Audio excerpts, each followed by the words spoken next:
ઘણી બધી પ્રકારના નશા હોય. સત્તાનો નશો હોય, સંપત્તિનો નશો હોય, ધાર્મિક નશો હોય,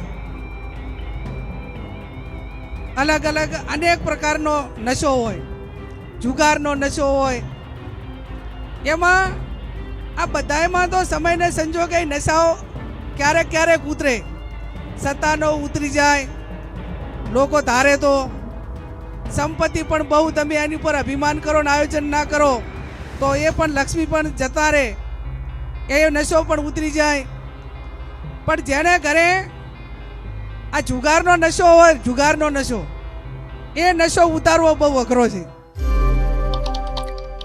કોંગ્રેસના બનાસકાંઠાના સાંસદ ગેનીબેન ઠાકોર અવારનવાર પોતાના નિવેદનોના કારણે ખૂબ જ ચર્ચામાં આવતા હોય છે. ત્યારે હવે આજ ગેનીબેન ઠાકોરે ઠાકોર સમાજને લઈને વાત કરી છે અને સલાહ પણ આપી છે. આખો આ મામલો શું છે તેની વાત આ વિડીયોમાં. નમસ્કાર, હું હંસિની અને તમે જોઈ રહ્યા છો નિર્ભય ન્યૂઝ.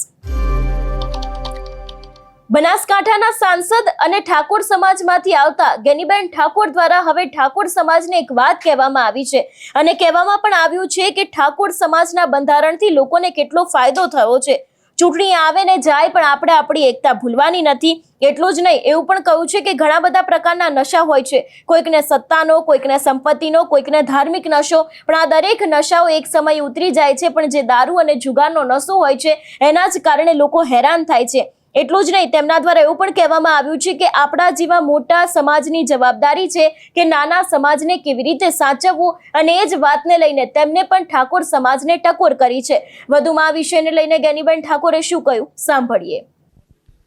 બોલો શક્તિ માતાજીની, મહાકાલી માતાજીની.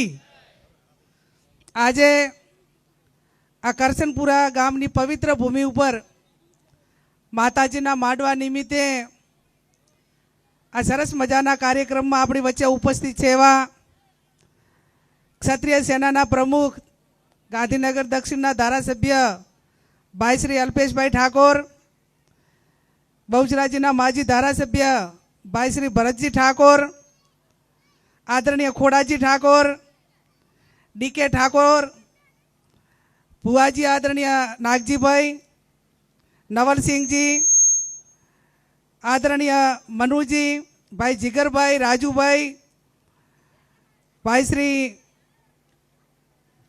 અજીતભાઈ, રણછોડભાઈ, સ્ટેજ ઉપર બિરાજમાન સૌ નામી અનામી વરિષ્ઠ આગેવાનો, ગામના આમંત્રણને માન આપીને વધારે મહેમાનો, કરશનપુરા ગામના તમામ સમાજના મારા સૌ વડીલો, યુવાન ભાઈઓ અને બહેનો. ભાઈ શ્રી અલ્પેશભાઈએ ખૂબ વિગતથી વાત કરી છે.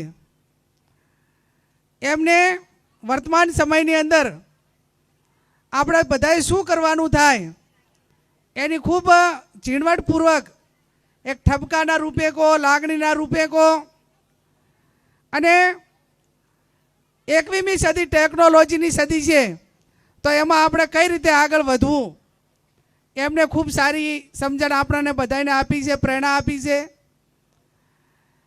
કરશનપુરા અને આ વિસ્તાર એ ઇન્ડસ્ટ્રી એટલે ઘણી બધી બહારની કંપનીઓ સાથે આ વિસ્તાર ડેવલપિંગ પણ થયો છે, અને સાથે અહીંયા ખેડૂતોની જમીનો એ મોટા પ્રમાણમાં વેચાણી અને એની અંદર કંપનીઓ બની આવી વાત પણ કરી છે. મહેરબાની કરીને પેટે પાટા બાંધીને પણ કોઈ નાના મોટી લાલચમાં આવીને હવે જેટલા ને જેની પાસે છે એ ના વેચવું એવી બે હાથ જોડીને વિનંતી.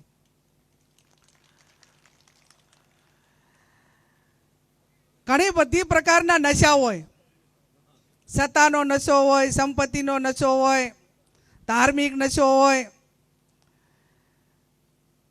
અલગ અલગ અનેક પ્રકારનો નશો હોય, જુગારનો નશો હોય. એમાં આ બધામાં તો સમયને સંજોગે નશાઓ ક્યારેક ક્યારેક ઉતરે. સત્તાનો ઉતરી જાય, લોકો ધારે તો. સંપત્તિ પણ બહુ તમે એની પર અભિમાન કરો ને આયોજન ના કરો તો એ પણ લક્ષ્મી પણ જતા રહે, એ નશો પણ ઉતરી જાય.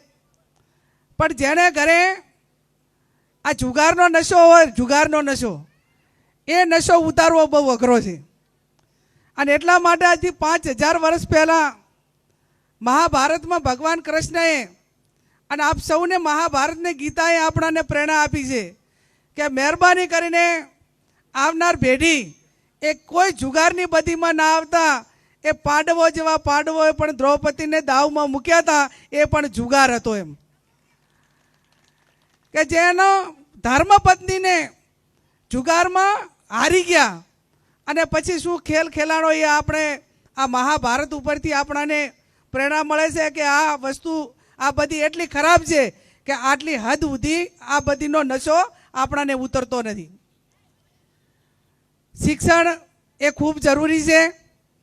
અહીંયા ઘણા બધા જે કંપનીઓ સાથે ક્યાંક નોકરી માટેની વાત કરે તો એમાં કોઈ આપણો ઇલેક્ટ્રિક એન્જિનિયર ના હોય, કોઈ સિવિલ એન્જિનિયર ના હોય, કે એટલે એક પ્રકારનું સ્કિલ જોઈએ. જે કંપનીની અંદર ડિમાન્ડ હોય એ ડિમાન્ડ પૈકીના આ વિસ્તારની અંદર યુવાનો એ નથી મળતા ને એના કારણે બહારના લોકો એ ઊંચો પગાર લે અને આપણા લોકોને કંઈક નાના મોટી સિક્યુરિટીની નોકરી મળે કે નાના મોટું ચોકિયાતની કે એનાથી બીજી કોઈ નોકરીઓ આ વિસ્તારના લોકોને એજ્યુકેશન શિક્ષણ ન હોવાના કારણે મળતી નથી. હું અભિનંદન આપું છું.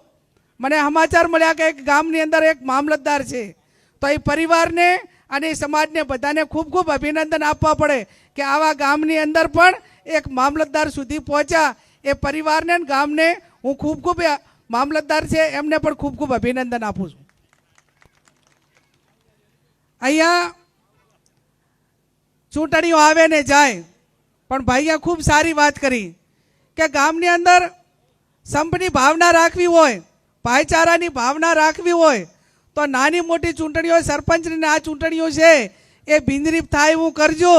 નહીતર એક જણો ચૂંટણી લડ્યો હોય, 2-3 જણા ચૂંટણી લડ્યા હોય, એમાં જીતે એક અને બાકીના 3 છે એ તમારે 5 વર્ષ સુધી તમે ના આપ્યા ને તમે ના આપ્યા ને તમે ના આપ્યા. એને બદલે ભાઈચારાની જે ભાવના હોય, એની જે પ્રેરણા આપણે લેવાની હોય એ ક્યાંક ને ક્યાંક તૂટે છે. અને એટલે ગામની અંદર જે ચૂંટણી થાય બિનરીફ થાય એ આ વર્તમાન સમયની ખૂબ મોટી માગણી છે.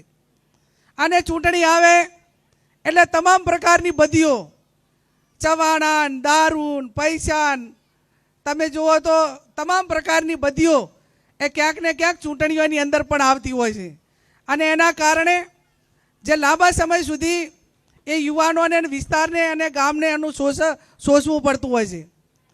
એમને કીધું કે આ ગામ એ રબારી સમાજ હોય, દલિત સમાજ હોય, ઠાકોર સમાજ હોય, બીજા પણ નાના મોટા સમાજો હોય, આ સમાજોને ભાઈચારાની ભાવના માટેની વાત કરી.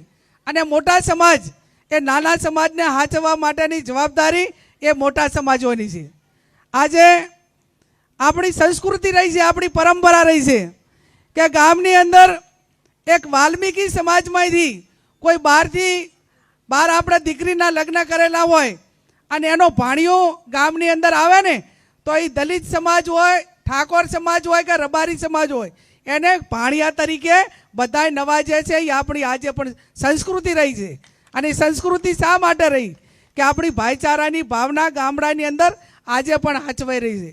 ત્યારે હું માતાજીને પ્રાર્થના કરું, મા સગત માતાને પ્રાર્થના કરું કે આ ગામમાં ભાઈચારાની ભાવના રહે, તમામ લોકો વ્યસનોથી દૂર રહે. અને જે રીતે બનાસકાંઠા હોય, પાટણ હોય, ત્યાં આ વખતે 2 મહિનાની અંદર જે સમાજે ઠાકોર સમાજે 4/1/2026 રોજ બંધારણ કર્યું, એના પછી બાકીના 8 સમાજે કર્યું. દલિત સમાજે કર્યું, રબારી સમાજે કર્યું, જાગીરદાર સમાજે, એવા અલગ અલગ 8 સમાજે સામાજિક જે પ્રસંગો છે એની અંદર કઈ રીતે સમરસતા આવે, કઈ રીતે ભાઈચારાની ભાવના આવે અને કઈ રીતે ખર્ચા ઓછા થાય એના માટે કરીને જે બંધારણ બનાવ્યું. અને એમાં હમણાં છેલ્લા 2 મહિનાની અંદર અમે ઠાકોર સમાજનું ખાલી ગણિત ગણ્યું તો બનાસકાંઠાની અંદર 1000 લગ્ન એ 18 તાલુકાની અંદર થયા સર્વે પ્રમાણે. અને 18 લગ્નની અંદર ઓછામાં ઓછો મિનિમમ ખર્ચો એ 5 લાખનો ફાયદો ગણ્યા ને તો 1000 લગ્નની અંદર એ 50 કરોડનો ફાયદો એ એકલા એક ઠાકોર સમાજને થયો. આવા તમામ સમાજોને લાખો કરોડો રૂપિયાનો ફાયદો થયો. ત્યારે મારે સ્ટેજના આગેવાનોને વિનંતી કરવી છે કે આ વિસ્તારમાં અમદાવાદ, ગાંધીનગર, મહેસાણા આ ત્રણેય જિલ્લા એ જે બનાસકાંઠા, પાટણ અને વાવ થરાદ આ 3-4 જિલ્લાનું જે બંધારણ થયું એવું ને એવું બંધારણ આ વિસ્તારની અંદર સમરસતા લાવવા માટે કરીને કરે. એના હિસાબે કરોડપતિની દીકરીના લગ્ન હોય તો એટલું જ, અને એક નાનામાં નાનો ગરીબ પરિવારની દીકરીના લગ્ન હોય તો પણ એટલું જ એની અંદર ખર્ચો કરી શકાય આવું બંધારણ લાવ્યું. એના કારણે આ 2 મહિનાની અંદર બનાસકાંઠા કે એ વિસ્તારની અંદર જ્યારે અખાત્રી આવતી એ ટાઈમે પહેલાં દીકરા દીકરીના લગ્ન હોય તો કાં તો જમીન ગીરવે મૂકવી પડે, કાંઈ તો એની અંદર જે આપેલી હોય તો ઉપાડ લેવો પડે, અને ઉપાડ ન આપે તો એ વેચવી પડે એમાંથી થોડા ઘણી. આ 2 મહિનાની અંદર આટલા લગ્નો થયા પણ એક પણ વીઘો જમીન ક્યાંય ગીરવે નથી મૂકી, કોઈએ વેચી નથી કે એની અંદર ઉપાડ નથી લીધો. આ બંધારણ કર્યું એટલા માટે કરીને સમાજ કરોડોના ખર્ચામાંથી બહાર નીકળ્યો. ત્યારે આવનાર સમયની અંદર આ વિસ્તારમાં જે મેં કીધું એમ બંધારણ માટેની એક ઝુંબેશ ઉપડે અને ચૂંટણીઓ આવે ને જાય. હું તો એટલા સુધી કહું છું કે કોઈ પણ સમાજ હોય તો એને રાજકીય આગેવાનો એ તમને પ્રેરણા પૂરી પાડશે, પણ જ્યાં સુધી સમાજમાં જાગૃતતા નહીં આવે, નીચેથી તળિયેથી સુધારો નહીં થાય, ત્યાં સુધી ધારાસભ્યો હોય, સંસદ સભ્યો હોય કે સરકારમાં બેઠેલા લોકો એ જેટલું પરિણામ લાવવા માગે છે એ તમારા સાથ સહકાર વગર આવી શકશે નહીં. એમાં નાનામાં નાનો માણસ, જેમ આપણે ભગવાન રામચંદ્ર ભગવાન એમને જે પુલ બાંધવાનો હતો, એક રામ સેતુ બાંધવાનો હતો, લંકામાં જવાનું હતું, એમાં એક નાનામાં નાનો ખિસકોલીએ પણ એ રામચંદ્ર ભગવાનને મદદ કરી હતી. રેતમાં આલોટે ને વળી પાણી પડે, રેતમાં આલોટે ને વળી પાણી પડે, પણ એની ભાવના હતી કે હું પણ મારાથી થાય એટલી મદદ કરું. એમ કોઈ પણ સમાજ હોય, કોઈ પણ વિસ્તાર હોય, કોઈ પણ ગામ હોય, એમાં નાનામાં નાનું માણસ એ જેટલી એના યથાશક્તિ મદદ કરે તો જ એ કાર્યની અંદર આપણે પરિપૂર્ણ થઈને પરિણામ લાવી શકતા હોઈએ છીએ. ત્યારે વિશેષ ના કહેતા આજે ખરેખર અભિનંદન આપું છું, આભાર માનું છું નવલસિંહનો ને એમને બધાયનો. એમને આમ તો પાઘડી બંધાઈ છે, એ પાઘડીની આજે માતાજી શક્તિ માતાજીની સાક્ષીએ અને મહાકાલી માતાજીની સાક્ષી આપણે ખાતરી આપું છું કે એક બેન દીકરીના માથા ઉપર જ્યારે પાઘડી હોય ત્યારે એની અનેક ઘણી જવાબદારી વધી જતી હોય છે. આજે તમે પાઘડી બંધાવી છે એને ક્યાંય કલંક ન લાગવા દઉં એની પણ હું તમને બધાને ખાતરી આપું છું. મારી બેન દીકરીઓ, મારી બહેનો બેઠી છે, મહિલાઓ બેઠી છે, એમને પણ વિનંતી કરું છું કે આ સમાજે પાઘડી બંધાવી હોય, ગામે પાઘડી બંધાવી, આ એક જ્ઞાની બેનને નથી બંધાવી, આ તમારા બધાના ભરોસે પાઘડી મને બંધાવી છે. અને આ તમામ સમાજની બેન દીકરીઓ એ આ ગામની આબરૂને ક્યાંય આંચ ના આવે એ આ પાઘડીની લાજ તમે બધા રાખજો એવી પણ હું તમને બધાને વિનંતી કરું છું. આવનાર સમયની અંદર દીકરીઓ, મહિલાઓ એક પુરુષ સમોવડી થાય, ધંધા રોજગારમાં આગળ વધે, શિક્ષણમાં આગળ વધે અને સમાજના કુરિવાજોમાં અગ્રેસિવ રહીને જે સમાજના આગેવાનો કામ કરે એને સાથ સહકાર આપે એવી પણ વિનંતી કરું છું. ફરી અહીંયા ખૂબ ભવ્ય સન્માન કર્યું, તમારા બધા વડીલોના દર્શન કરવાનો મોકો મળ્યો અને તમને બધાને ખાતરી આપીએ છીએ કે ચૂંટણીઓ હોય અને ભાજપ ને કોંગ્રેસ જે થવું હોય થાય, પણ સમાજનું કામ હોય, આમ જનતાનું કામ હોય, જનહિતના કાર્યો હોય તો બધા એક સ્ટેજ ઉપર આવી અને ભાજપની કોંગ્રેસની કોઈ પાર્ટીની વાત નહીં કરીએ પણ લોકહિતની, લોકોના હિત માટેની વાત કરશું. અને ક્યાંક એના માટે કાળી મજૂરી કરવી પડે તો પણ ગામડે ગામડે ફરીને કરશું. એ જ શબ્દ સાથે આપ સૌનો ખૂબ ખૂબ હૃદયપૂર્વક આભાર. આ વિષયને લઈને તમારો શું અભિપ્રાય છે અમને કમેન્ટ કરીને ચોક્કસથી જણાવજો. તેની સાથે અમારી ચેનલ નિર્ભય ન્યૂઝને લાઇક, શેર અને સબસ્ક્રાઇબ કરવાનું ભૂલશો નહીં. નમસ્કાર.